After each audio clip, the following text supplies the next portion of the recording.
right next to him with that veteran status that's been able to build up with KaBuM eSports. But we are in a champion select, and it is time to see who can break this tie. Pyke's going to be a first ban with Camille getting taken out of the hands of Evie. Such good play last game on that to help the team start initiating fights. Yeah, absolutely, and we'll see whether they can get any aggression into that bottom lane for Cheetan, for Riev to be able to capitalize on. I think that when Vivid has just been able to play Tahm Kench and facilitate team play, he has looked at his best Riv. So we'll see whether they try and force him away from that, or whether, you know, potentially the Soraka level 1 was something that they're now thinking about. DetonatioN FocusMe like that, Tahm Kench, the Nocturne, a bit of the Global, the Camille's out, maybe it becomes a Shen, and they put a little bit more damage between Udapon and Seros. A few options there. We see that Falcaz taken away from Cheetan. Absolutely hilarious. And it is going to be the Tahm Kench ban away, so I expect the Urgot insta-lock to come out here. Actually thinking about it, is it going to be potentially the Aatrox, because we saw Xantin's actually have an impressive performance on it? Not going to be the case, and the thumbs up is there. Locked in. Feeling very good about that pick. He's going to bring Summoner Spellbook to the top side and try and give Xantin's trouble here. Do they lock in top, or do they start going for something in the bot lane to make sure Cheetan and Riev have what they want? So now the big question is there, can you take something like Zyra Khan? You know, is there a duo that you're looking for? Maybe it's a jungler. Or do you feel the pressure to take Aatrox? Because maybe, you know, Evie could be swapping that Urgot around. We've seen it a little bit internationally in the mid lane. You know, potentially the fact that Aatrox can also be played in multiple positions. However, they do get themselves 2 power picks in their own right, looking for that team fight flavor.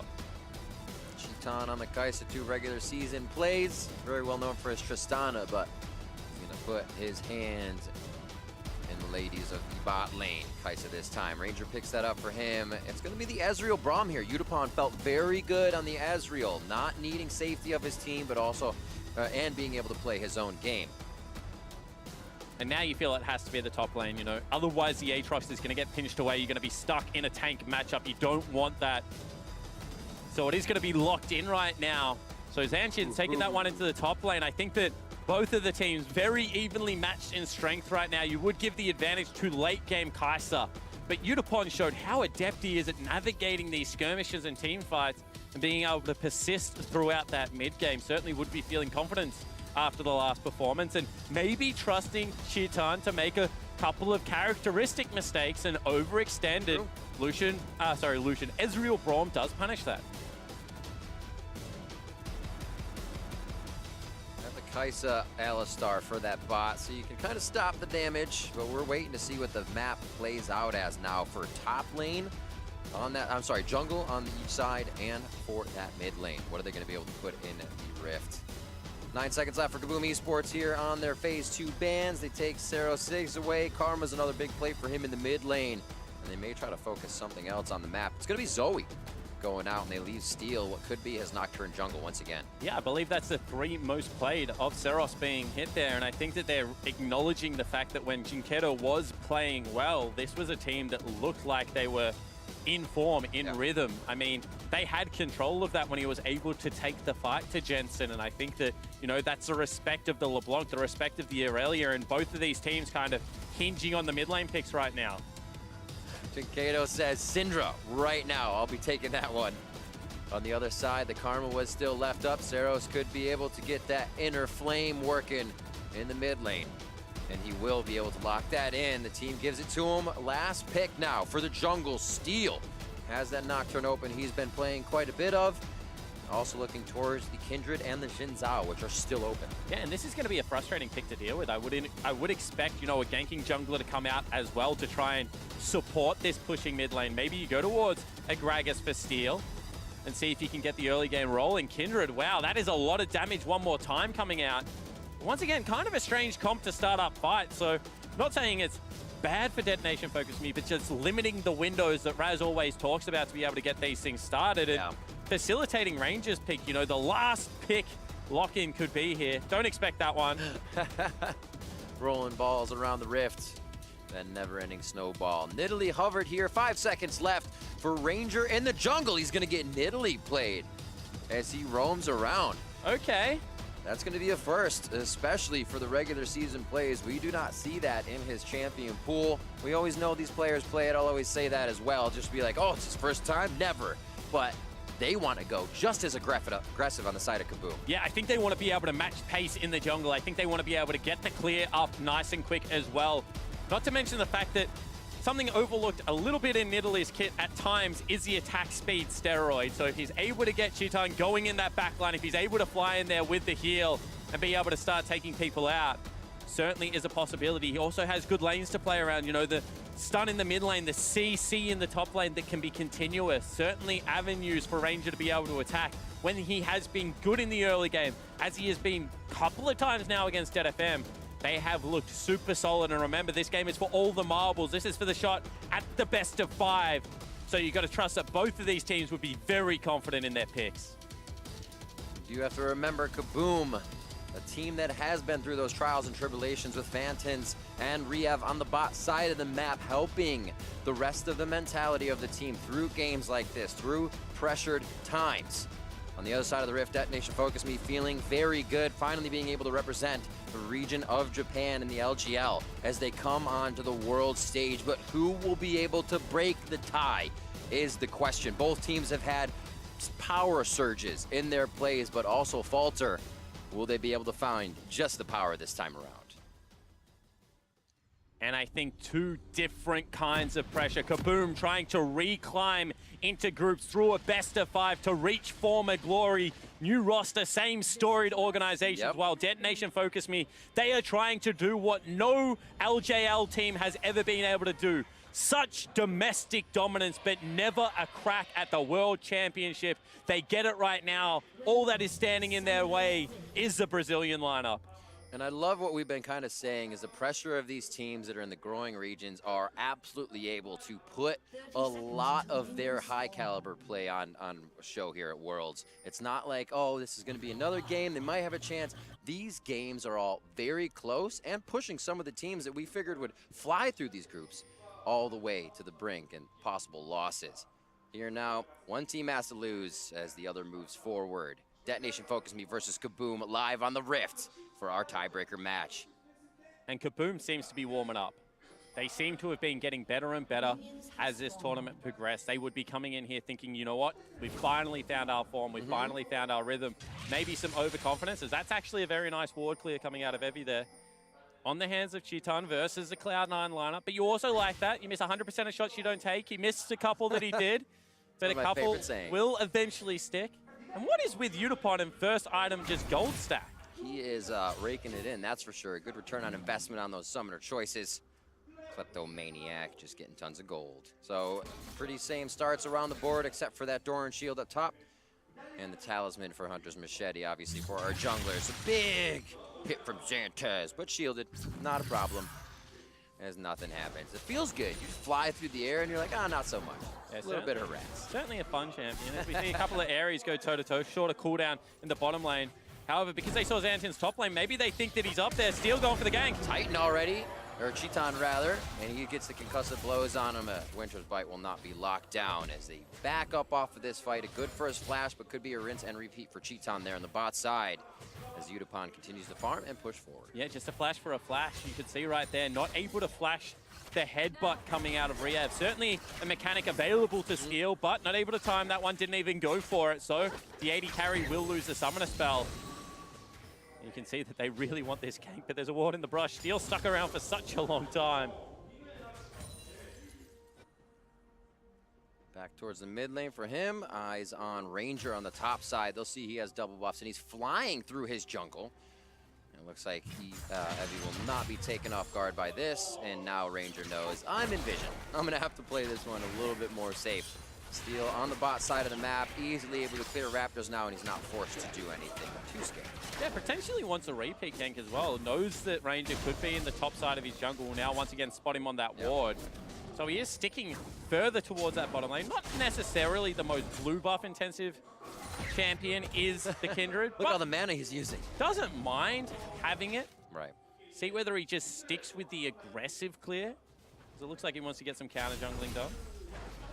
So what kind of is this first move? We know Steel on the Kindred this game, quite a bit of damage, but also for Ranger, where are these junglers going to be looking? Well, I think the big thing for Ranger is if he gets towards the jungle item, he will completely outpace what Kindred's able to do. So I think that the big thing is, you know, continue to farm up And then Steel is all about, let's pick some strategic fights, you know? I'm going to get myself a red smite. In the 1v1, if I dodge the initial spear, I'm going to definitely be able to take the Nidalee down. So let's try and force some skirmishes, some 2v2s, some 3v3s in the bottom lane. So I think it's going to be important to keep track of where the summoner spells discrepancies are, and also how much access Seros gets to the wave. Because if you're able to just continually push Jinkedo in this mid lane, he's going to struggle to be able to shove out and maintain mana, which means he's not going to have kill threat. And Zeros can start, you know, trying to help out Evie, trying to team up with Steel, as we see maybe someone like Jensen and Blabber do. Evie actually going to catch Ranger out here, deny a camp. That's pretty big. Oh, hello. So yeah, denying Grom, still gets back to lane and doesn't have to miss any CS there. So great call from DetonatioN FocusMe to work kind of off a play, but around the map for each other here in the early part of the game. And I think that the big thing is, given the fact that we've seen Seros play this pick once, and he did go towards the supportive items, his build is going to be so much cheaper. So he's going to be online at a much earlier portion on this game. And he is working with a double marksman composition. Sure, Ezreal not all that reliant on attack speed, but it is certainly nice. And the fact that Kindred is able to get fantastic benefit out of it as well just means that they can force around objectives. And if he ever is able to group up with Steel, with Udapon, I think that Seros could be the swing point in this matchup. Roaming around as Steel has 1 mark on his Kindred. Doesn't have too much marked up just yet to find anything else at this point. Soul Flare, Inner Flame, the Mantrid Q there being used to push the wave as we see it kind of being pushed in towards Seros, but no CS discrepancy to start things off in mid lane. Jinkedo likes to be aggressive. We see him on that LeBlanc recently, but you're not going to be able to kill the Karma right away. So, especially not a Karma with heal. Yeah, patience is going to pay off in that lane. Yeah, it's certainly going to have to be a virtue. This is the exact same setup that was run last time.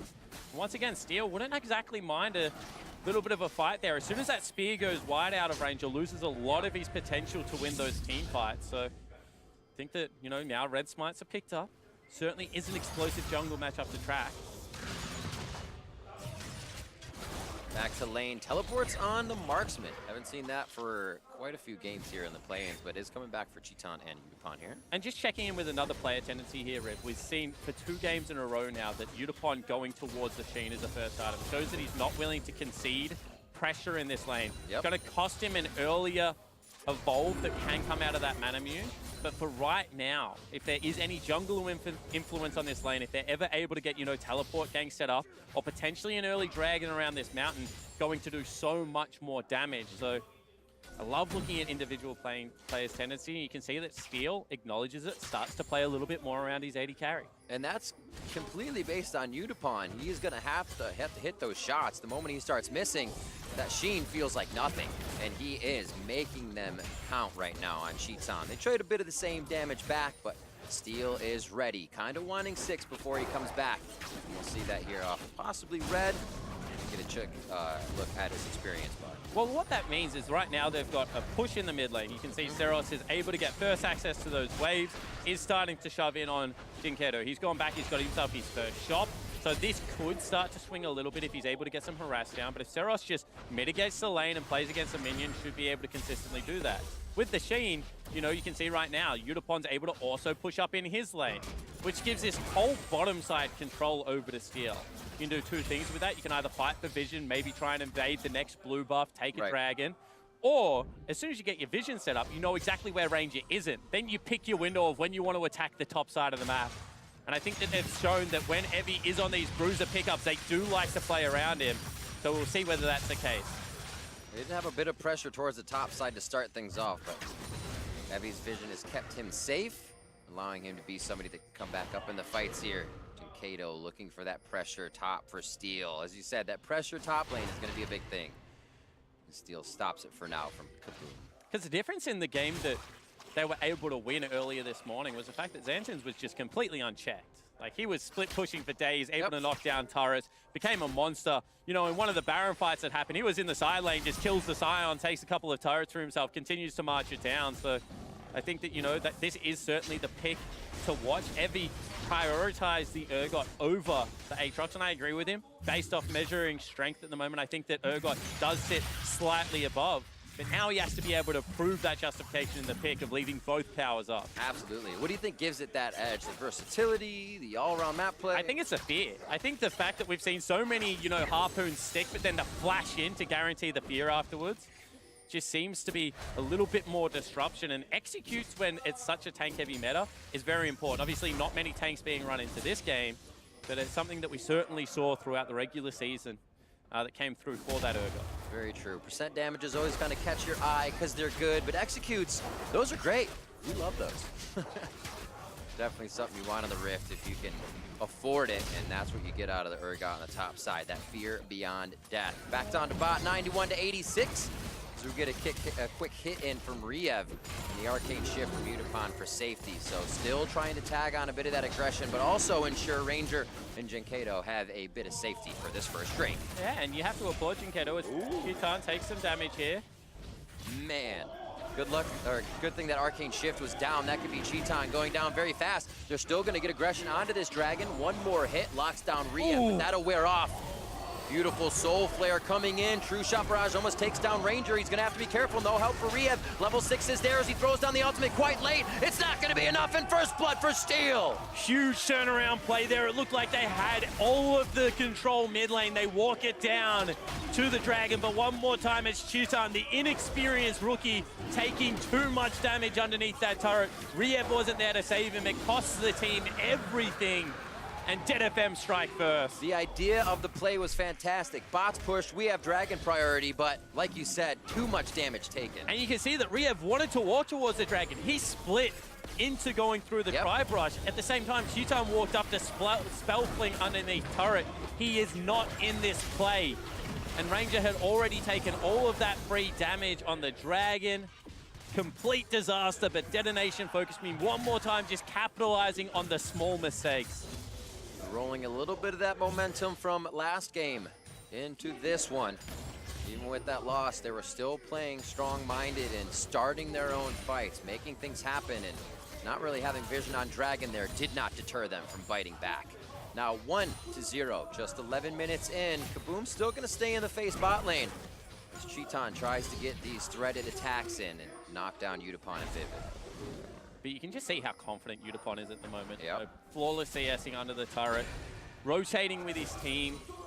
At times has been an aggressive player, but I like how conservative he has been today, you know, farming up to that 2-3 item mark. In these high pressure games, there is nothing worse than playing from behind. So just ensuring that even the slightly ahead game has been crucial for this lineup. And again, the Kindred as well as Karma trying to team up. Not going to work this time. I was going to say as well in the Ezreal, it feels bad to even fall behind at all. Oh, so absolutely. For him to be able to stay on par but get a few assists in there to start off is beautiful. There's two kinds of Ezreals. There's the Ezreals that you just don't care about. They shoot stuff at you. It kind of tickles a little bit. You know, they're a nuisance at best. And then there's the Ezreals that like hit you with a Q and it does like 3/4 of your health. And sometimes you just don't understand how it happens. And you know, it's all about the continual CS, getting that early evolution. And that's what we saw last time out of him. So elusive, so slippery, reading the team fights brilliantly. That cerebral play coming out and looking to continue that this game. Mid lane, I don't think Steel showed there, but he was on a ward, so they have an idea. This pulverizes, the headbutt goes in, that leaves Riev out to dry a bit, but can't really aggress with the amount of minions KaBuM is working with at this point in lane. Yeah, also the fact that Udapon thought it was going to hit him, so he preemptively buffers the arcane shift. If that wasn't the case, potentially could have turned around for a little bit of damage, but one more time, this is Vivid picking up a heal. Like, he's not an aggressive support player. He wants to play keep away with his AD carry. Just toying with each other now. And he's just guaranteeing Udapon farm. He's saying, you know what? I'm here to be a bodyguard. I'm here to play the likes of the Tahm Kenches, the Sorakas, the Braum. I will keep you safe if you promise to carry me late game. Udapon needs to come good on this on that promise in this game. He's got all of the tools. He's going to have a support Karma, a support Braum. Between him and Steel, they need to be able to make it work. Heavy getting a few attacks pulled in by the chains as he starts to make his way out. And it doesn't look like Ranger will have enough time on that, but they may play this to say, let's do that again. It looks like Ranger doesn't stay for now. He'll head down towards clear for a possible scuttle soon, I believe. But he's also giving protection over to his mid laner. A lot of here and there, but nothing really activating for KaBuM just yet.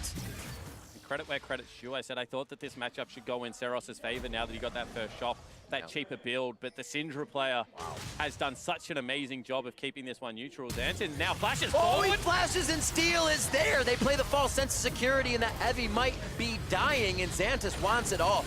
Cheaton comes in though, they say we need more aggression up here. Nothing's really going on the bot side, so another teleport is called for DetonatioN FocusMe to deter the turret on top from going down. This is now both marksmen to the top side of the map. Yeah, it certainly is, and that was such an aggressive play. Flashing forward, they do get the flash out of Steel at the same time. The squishy jungler now needs to play carefully.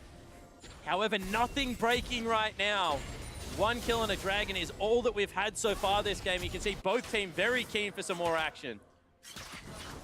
The reset on bot as Xanten and Evie make their way there. Teleports can still be used towards the top side. This was only the marksman coming in on that fight. And that was such an interesting play because on the timing, you would think that they would want to be around bottom lane. You would think that the reset would be there for the Infernal Drake. Come back with maximum power. You know, Cheaton with the boots too, with the Storm Razor. Kind of the mixed bag right now for the Ezreal, but this is also a place of power, you know, cooldown reduction tier, that infinite mana status. However, I think that was a surprise punch. That's why they went for the play on the top side of the map, but you got to applaud Steel, read it like a book, and was able to nullify the play. Slowly getting that vision worked on the top side of the map. We haven't seen too much action from this Nidalee pick from Ranger, usually very pronounced for the team. Has been kind of slowed down in any of his aggression. Still 1-0 as it's been quiet on the home front here for both teams, really. Just a 600 gold lead in favor of DetonatioN FocusMe with 50 seconds on that Infernal Drake. And I think that's a good point, Riv, because he does have some good setup. You know, he's got himself an Alistar, he's got himself an Aatrox, but he just hasn't been able to find his way into the game yet. A lot of farming, that's an exhaust down. Pretty grueling fight here for Xantus as he's getting walked around. The patella piercers into the fear beyond death takes down Xanten. And that is just Xanten's not respecting the unsealed spellbook. He didn't have ultimate available. He used it top lane for the additional damage. Able to pick up the solo kill and now has access to that bottom lane turret. Huge play out of the carry of DFM. Waiting for that lane to break. If not the Camille, Evie can still do it on the Urgot. Taking the Aatrox to town on that one. It looks like 6 seconds, Xanten's will be back. Teleports are still up for those two, but a little pressure for DFM can be organized on the map, knowing Evie can take those fights now. Yeah, absolutely, and now goes back, gets double armor items, so he's going to be even more annoying to deal with. Cooldown armor, good stuff. Yeah, absolutely. Black Cleaver's still there to cut through majority of it, but I think that is a lane that you do not want to get out of control. If you lose the side lane pressure, as we've seen so often, it does come back in a big way. One more time. Really got to respect the patience with DFM that they play the map. You know, they understand that they've got themselves a gold lead, but their map is not in a great position. Utapod on the top side. So they just give up this dragon for free, instead trade it for some vision around the Rift Herald. And now looking for that to be their first objective. One more time, this is just Xanten's not really respecting it. Could catch this wave, but his turret doesn't want to do it. Gets hit with the exhaust, gets hit with bunch of minions. Massive slow. Ooh. It's actually like terrifying when you get hit by that in-game. The first time it happened, I had no idea what was going on. And not only is it a fantastic execute, but as I said, that team fight presence that it gives you with the fear is just so unexpected at times.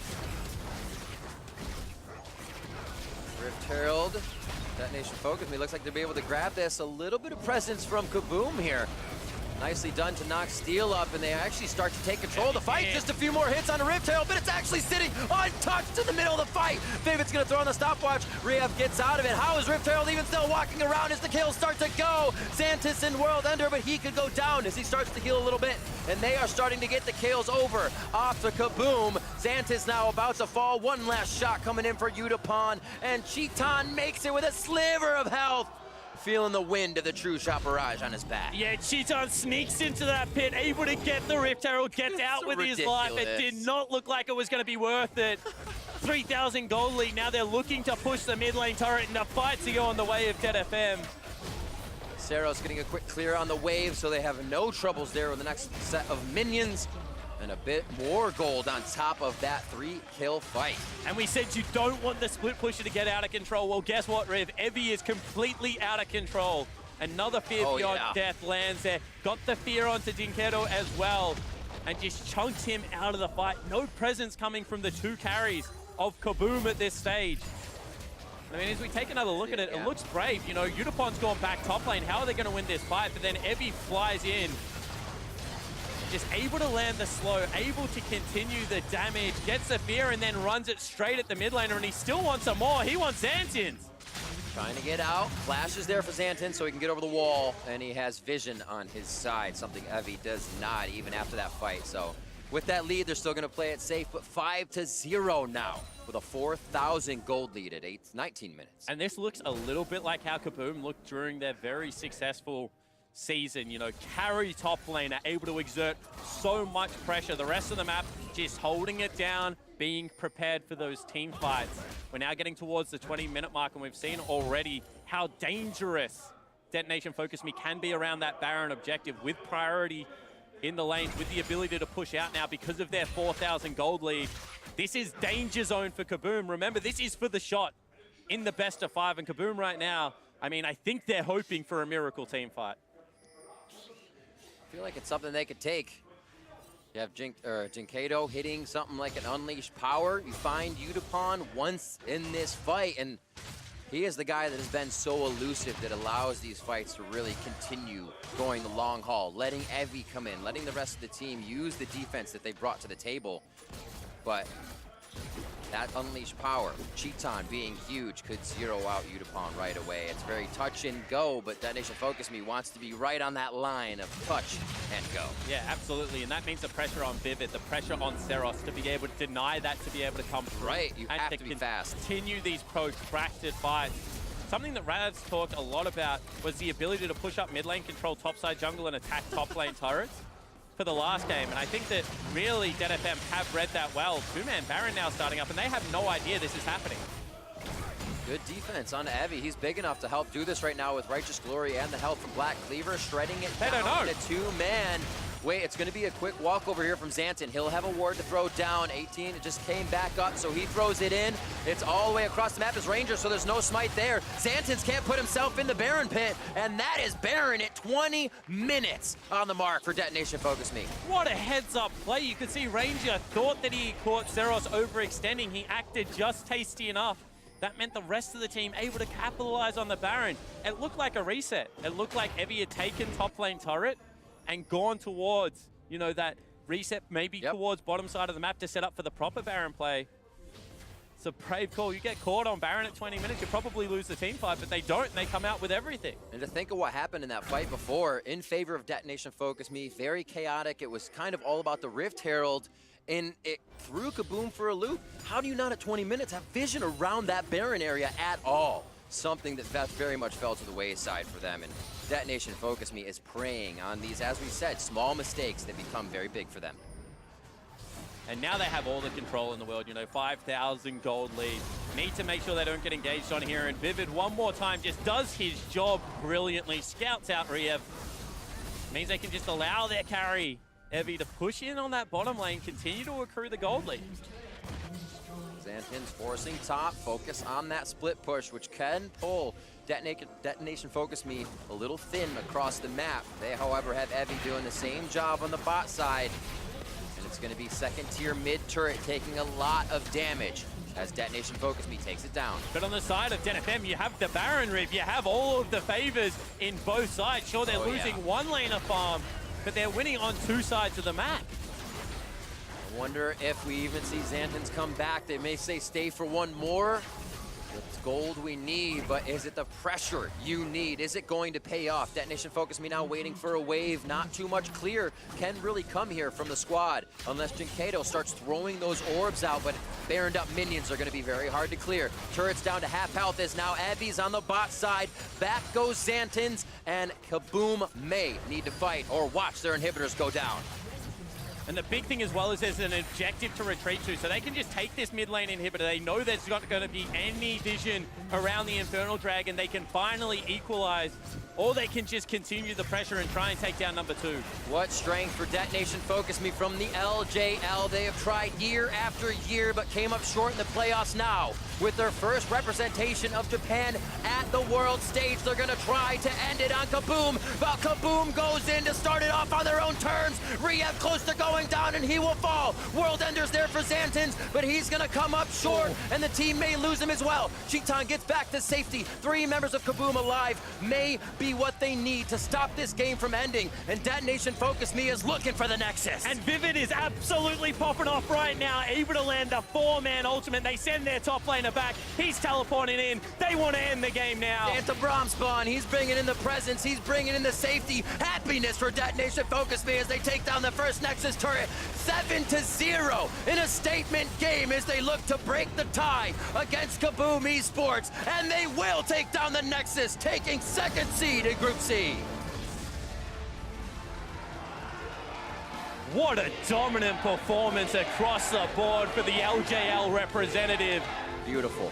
DFM first time at Worlds and a statement game. And you can see they are rocked right now, KaBuM.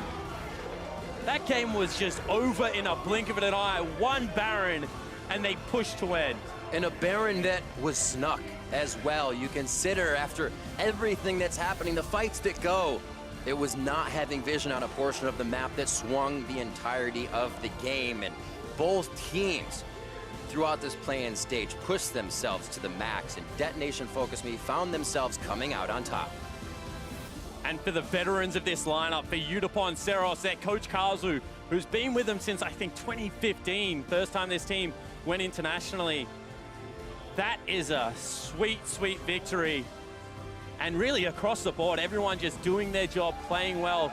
Envy and Vivid probably the 2 standout performances, but just an all-round fantastic team performance. They kept it active, the most active team in the early game of the LGL with that 2.1 kill assist at 15. They definitely put the pressure onto KaBuM here. KaBuM wasn't even able to find one of those kills. And as you see, Steel there, very relieved as the jungler of